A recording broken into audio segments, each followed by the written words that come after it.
কিয়ামত যত নিকটবর্তী হবে ভূমিকম্পের পরিমাণ তত বাড়বে, ক্ষয়ক্ষতির পরিমাণ তত বাড়বে, মানুষ যত দালান কোঠার সভ্যতাকে বড় করবে, কিয়ামত যত নিকটবর্তী হবে, এগুলো সবগুলো কিয়ামতের আলামতের মধ্যে থেকে একটি। এই ভূমিকম্পের পরিমাণ যত বাড়তে থাকবে, কিয়ামত যত কাছাবে, ঘন ঘন ভূমিকম্প সারা পৃথিবীতে হবে। এর ভিতরে বড় আলামত সমূহের মধ্যে থেকে একেবারে কিয়ামতের কাছাকাছি সময় গিয়ে যে ভূমিকম্পগুলো হবে, সেগুলো একটা হবে পূর্বে, একটা হবে পশ্চিমে ভূমি ধসের ঘটনা ঘটবে, একটা হবে মধ্যে। এরকম বড় বড় ভূমিকম্প হবে, ভূমি ধসের ঘটনা ঘটবে, যে গোটা পৃথিবীর সকল সিস্টেমকে প্রায় ধ্বংস করে শেষ করে দিবে এবং জানান দিবে যে পৃথিবীর আয়ু শেষ হয়ে এসেছে। আমরা আজ যে ভূমিকম্প করে মনে করছি না এটার সাথে ধর্মের কোনো সম্পর্ক নেই, এটা নিছক বৈজ্ঞানিক বিভিন্ন সূত্রের আলোকে আমরা বলি যে এই কারণে হয়েছে, সে কারণে হয়েছে, সেগুলো অবশ্যই সত্য হতে পারে, সেগুলোর সাথে কোনো সাংঘর্ষিকতা নেই। যেমন কেন ভূমিকম্প হয়, ভূমিকম্প কেন হয়? আজ থেকে শত শত বছর আগে ইমাম ইবনুল কাইয়িম রাহমাতুল্লাহি আলাইহি ভূমিকম্পের উপরে অনেক গবেষণা তার আছে। সেই গবেষণাগুলো পড়লে আমরা অবাক হয়ে যাব যে এত বছর আগে ইসলামের ইতিহাসের একজন বড় ইমাম, অনেক উঁচু মাপের একজন গবেষক, কিভাবে তিনি গবেষণা করে এই সমস্ত কারণগুলো আবিষ্কার করেছেন। আমি নিজে ইবনুল কাইয়িম রাহমাতুল্লাহি আলাইহি এর এই সম্পর্কে গবেষণা পড়ে সমসাময়িক বিজ্ঞানীরা আজকের যে সায়েন্স এবং বিজ্ঞান ভূমিকম্পের যে কারণ দর্শায়, এটার কারণ যেগুলোকে ব্যাখ্যা করে, উল্লেখ করে, সেগুলোর সাথে মিলালে দেখি অবিকল মিলে যায়। অবাক করা বিষয়, সে তখন তিনি গবেষণা করে গেছেন। এরকম বাহ্যিক কারণ থাকতেই পারে। পৃথিবীর ভূপৃষ্ঠের নিচের গ্যাস যখন কমে যায়, সেটা ভূমি ফাটলের মাধ্যমে হোক, আগ্নেয়গিরির মাধ্যমে হোক, প্রস্তর পরে যখন নানান কারণে পৃথিবীর এই নিচে দেশে তলদেশে ফাঁকার সৃষ্টি হয়, সেটার কারণে জমিন দেবে যায়, ভূমিকম্প হয়। এরকম নানান বিষয় বৈজ্ঞানিক গবেষণা উঠে এসেছে। এগুলোর সাথে কোন দেশে কোনো সংঘর্ষ নেই।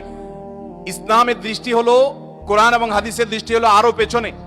যেই কারণেই হোক না কেন, ওই কারণের পরের কারণ, তারও পরের কারণ, তারও পরের কারণ, সেগুলো বিজ্ঞান আর বলতে পারবে না। একজন ইমানদার বলতে পারবে আল্লাহর হুকুম হয়েছে, সৃষ্টি জগতের মালিকের ফয়সালা হয়েছে, তাই হয়েছে। অতএব আমরা অনেক কারণ বলতে পারবো। এখন যদি বলা হয় যে গ্যাস কেন বের হয়ে আসলো ফাটল দিয়ে, আগ্নেয়গিরি দিয়ে, এটার বিকল্প কেন থাকলো না? জলোচ্ছ্বাস হলো, ঘূর্ণিঝড় হলো, নিম্নচাপ তৈরি হলো, কেন নিম্নচাপ তৈরি হলো সাগরে, তার কারণ কি? আপনি কারণ ব্যাখ্যা করলেন, সেই কারণের আবার কারণ কি? এই মুহূর্তেই বা কেন হলো, এখানেই বা কেন হলো? এগুলোর ব্যাখ্যা আপনি বলতে পারবেন না। কিন্তু ইমানদার বলতে পারবে আমার রবের ফয়সালা হয়েছে তাই। যদি কেউ বলে রবের ফয়সালা কেন হয়েছে, তার আর কেন নাই, কারণ রব তিনি তার সম্পর্কে কোরআনে তার নিজের কথা নিজে বলেছেন যে তিনি যা করেন লা ইউসআলু আম্মা ইয়াফআলু ওয়া হুম ইউসআলুন, তিনি যা করেন কেন করেন এটা জিজ্ঞাসা করার মতো কেউ আর, যেহেতু তিনি একমাত্র সৃষ্টিকর্তা। মোহতারাম হাজিরিন, এই সমস্ত ঘটনা থেকে আল্লাহ তাআলা আমাদেরকে শিক্ষা গ্রহণ করার তৌফিক দান করুন। অতএব যারা আমরা এই যে বিভিন্ন রকমের ডিভাইস দিয়ে চন্দ্রগ্রহণ সূর্যগ্রহণ উপভোগ করি, বিভিন্ন প্রাকৃতিক এই ধরনের ঘটনাগুলোকে উপভোগ করি, নবী করিম সাল্লাল্লাহু আলাইহি সাল্লাম এই সমস্ত ঘটনার সময় ভীত সন্ত্রস্ত হতেন, আল্লাহর জিকির এবং স্মরণ করতেন, মসজিদে ঢুকে যেতেন এবং ভয় পেতেন, আতঙ্কিত হতেন, না জানে কিয়ামত হলো।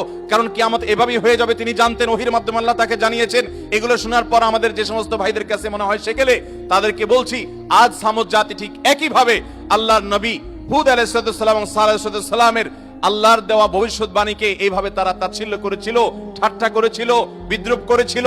তাদের পরিণতি এবং পরিণতি হওয়ার পর সেই জায়গা, তাদের সে শক্তিমত্তার যে স্বাক্ষর পাহাড় পর্বতগুলো, তাদের সে আবাসন, তাদের সে জায়গাগুলো আল্লাহ তাআলা এখনো রেখেছেন, কিন্তু আমরা শিক্ষা গ্রহণ খুব কমই করি। আল্লাহ রাব্বুল আলামিন আমাদেরকে ঈমান আনার তৌফিক নসিব করুন।